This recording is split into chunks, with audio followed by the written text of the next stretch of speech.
মহিলাদের ঈদের জামাতে গিয়ে সালাত আদায় করার বিধান কি হাদিসে? নারীদেরকে অনেক ঈদগাহে জায়গা নাই, এ কথা সত্য নেই?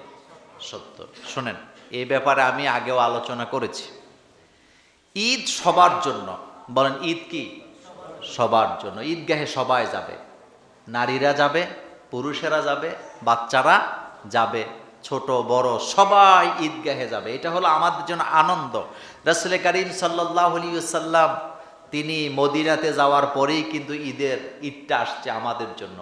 রাসূল বলেছেন, আমার উম্মতের জন্য দুইটা দিন আনন্দের আল্লাহ পাক দান করেছেন। কয়টা দিন? একটা হলো ঈদুল ফিতর আর একটা হলো ঈদুল আযহা। তো ওখানে সবাই যাবে, নারী পুরুষ বাচ্চা সবাই যাবে।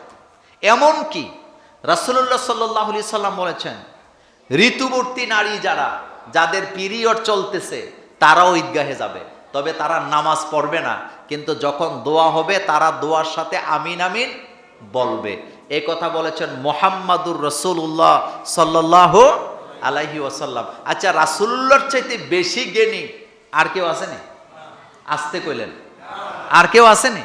তো রাসূল বলতেছেন যে সমস্ত নারীরা ঈদগাহে যাবে, এমনকি রাসূল বলতেছেন ঋতুবর্তী নারীরাও যাবে। তো এই কথাটার গুরুত্ব কত আপনি বলেন তো? আমাদের দেশে আমরা ওই যে বলি আর কি, গায়ের জোরে ফতুয়া চলে এদেশে। নারীরা মার্কেট করতেছে, নারীরা নির্বাচনে ভোট দিতেছে, নির্বাচনে দাঁড়াইতেছে। দাঁড়ায় কি দাঁড়ায় না? মার্কেট কি পুরুষেরা করে না মহিলারা করে?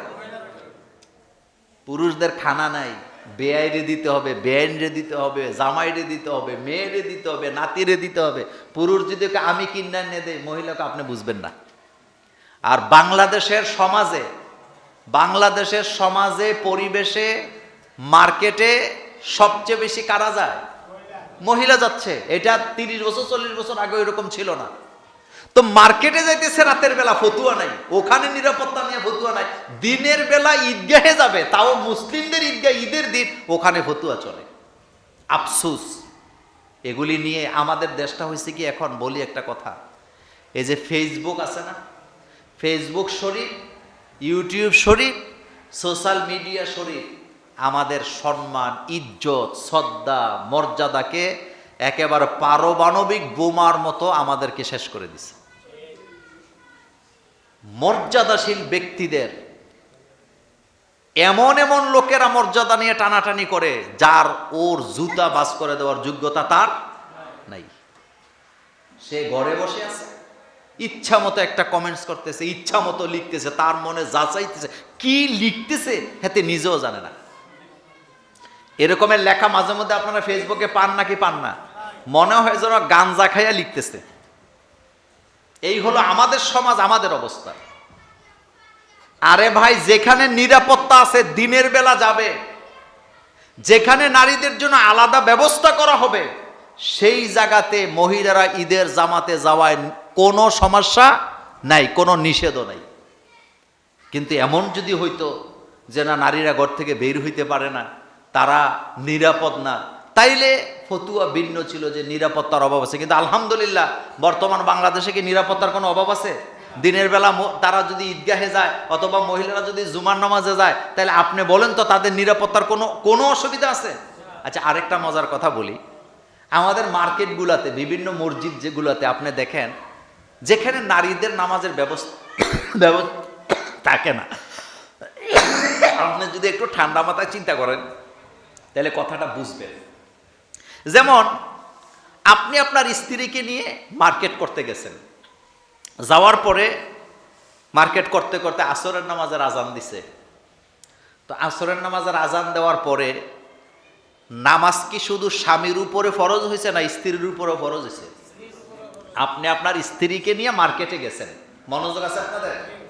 তা আপনি আপনার স্ত্রীকে নিয়ে যে মার্কেটে গেলেন, আসরের আজান যখন হইল, এই নামাজ কি শুধু পুরুষের জন্য ফরজ না মহিলার জন্য ফরজ?